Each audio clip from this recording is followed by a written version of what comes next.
Namaste and a warm welcome to the Ex-Christian Show, the insider view of Christianity from the outside. Is the Bible a divine handiwork? That is the question we are examining in a series of videos, and this is part 3 of it. If you haven't watched parts 1 and 2, I recommend you watch them first. The links to the 2 videos are in the description below. In the first 2 parts, we saw contradictions and absurdities in the Bible. In this part, we will deal with the exaggerations in it.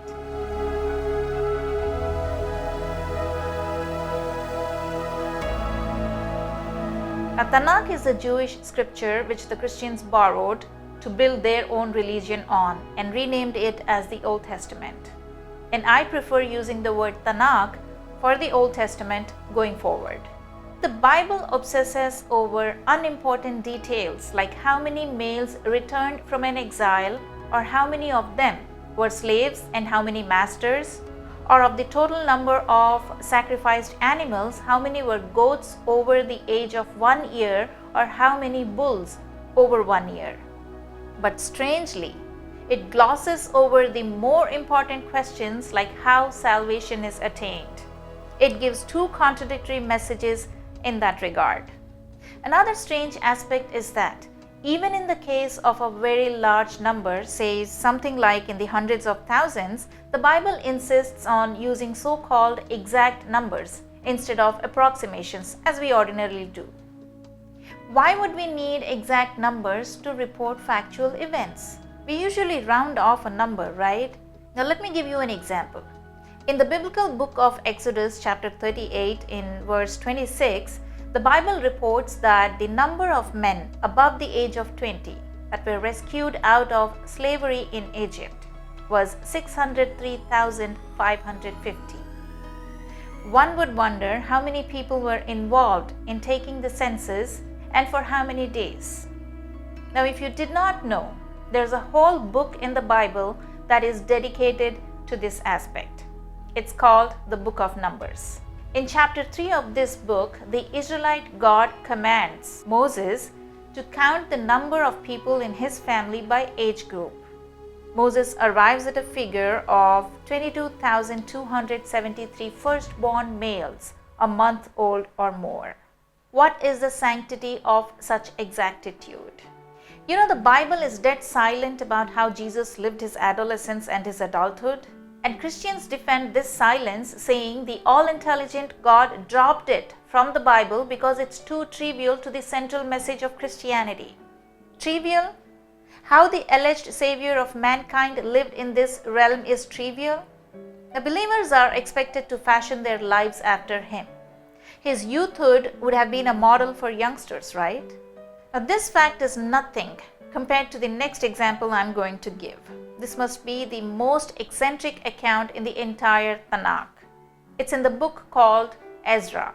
But there is a problem with this report. It doesn't seem to have been given by a being whose divine duty it is to maintain a balance in a massive universe replete with billions of stars and planets on thousands of galaxies, and also monitor the functioning of millions of plant and animal species. Wouldn't it be common sense to ask, why would the creator of the entire mankind leave everything else happening at that time with the rest of the ethnicities of the world and be bogged down by trivialities of one race? This is a classic example of messing up of priorities. And an all-intelligent being cannot mess up anything, much less priorities. The Bible could simply do without the whole book of Numbers. That is, if it is taken as a divine work. But it makes perfect sense if the Bible is seen as a human work.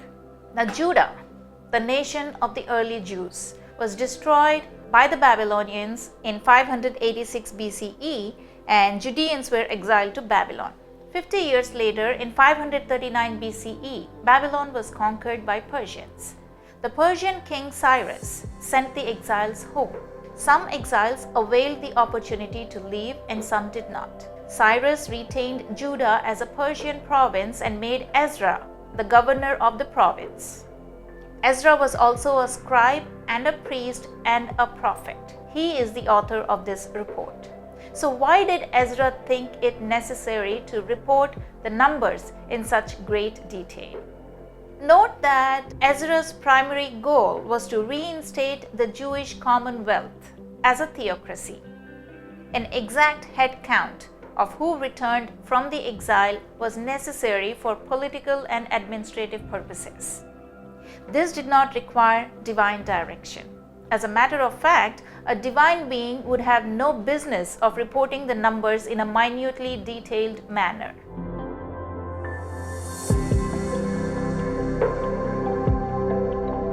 The following are a few examples of the factual exaggerations that the Bible makes. The first example is in terms of the age to which people lived in the Tanakh times. Adam lived 930 years. His son Seth 912 years. Seth's son Enosh lived 905 years. Jared, a fifth generation descendant of Adam, 962 years. Noah, 950 years.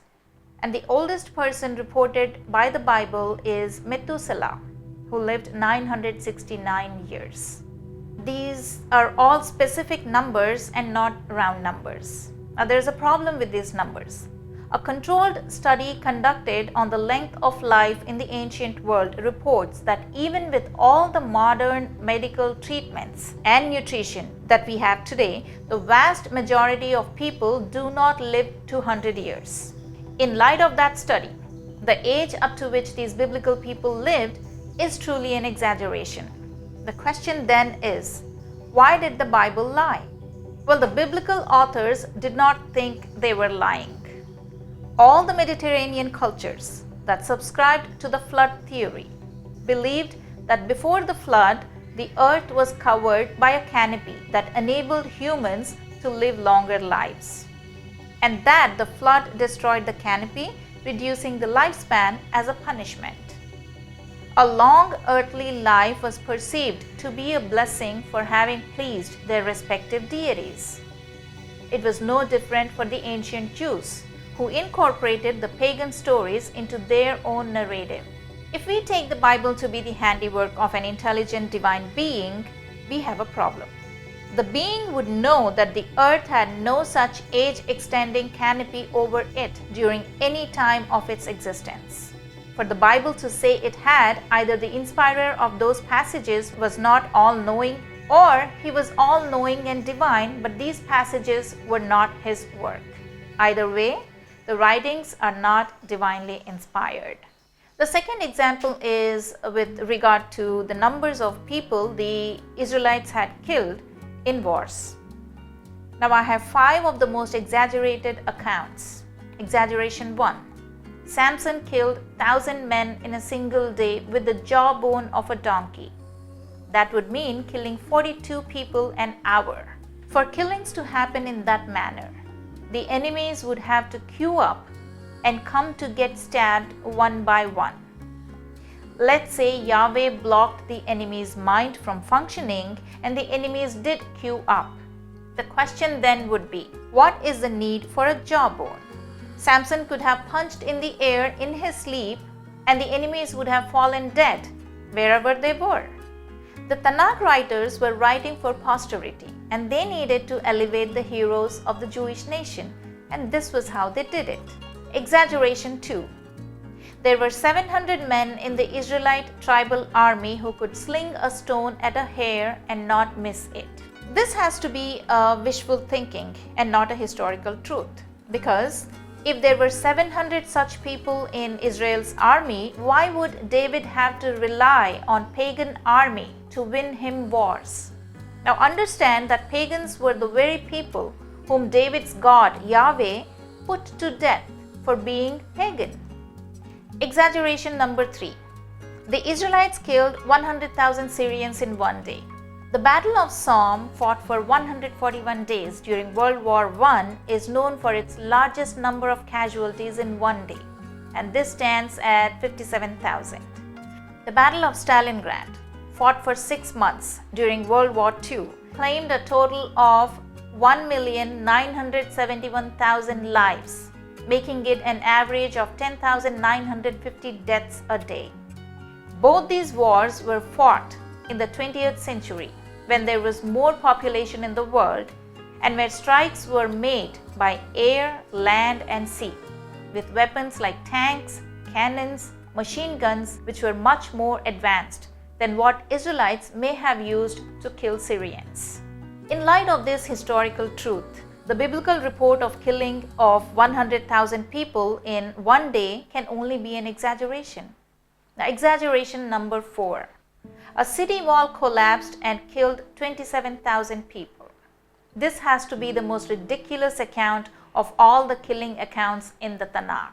For a wall to fall on and kill 27,000 people, it would have to be either very tall or very wide or both. History does not record the existence of such a wall in that area. But let's say it was their God's doing, like they claim. Then the question would be, if Yahweh could command walls and doors to kill the enemies of his people, why couldn't he protect his own temple walls from being brought down by his enemies? Exaggeration number 5.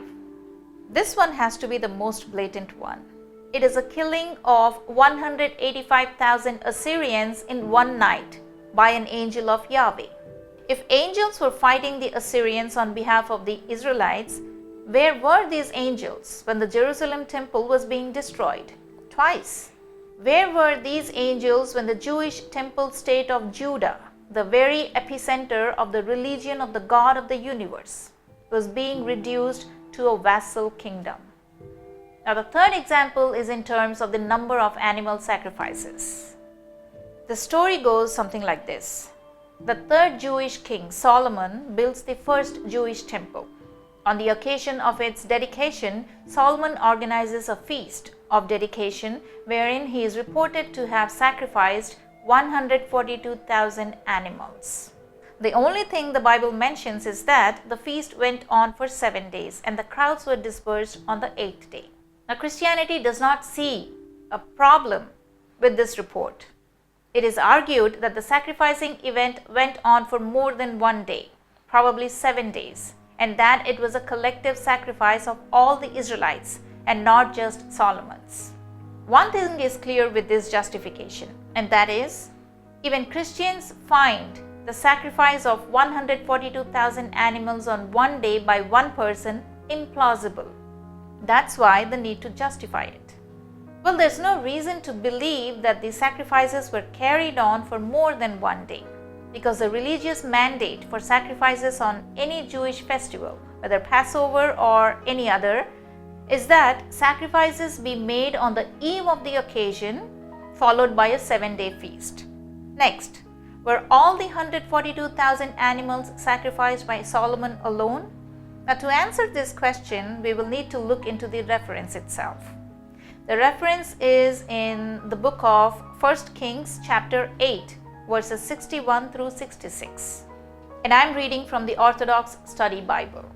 Then the king and all the children of Israel offered sacrifices before the Lord. Now, this verse has to be taken as the overview of the sacrificing event, and this sets the tone for specifications in the next verse. Solomon made a sacrifice of peace offerings and offered it to the Lord, 22,000 bulls and 120,000 sheep. So the king and all the children of Israel dedicated the house of the Lord. Here the writer goes into specifications. This verse has to be interpreted as Solomon having made the sacrifice of all the 142,000 animals just by himself. The first reason is, if the writer meant that it was a collective sacrifice, it would have been mentioned like in the previous verse, something like, the king and the children of Israel made a peace offering of 22,000 bulls and 120,000 sheep. He doesn't do that. When he is talking about the sacrifice, he mentions the name of only Solomon, and he doesn't add the children of Israel to this sacrifice.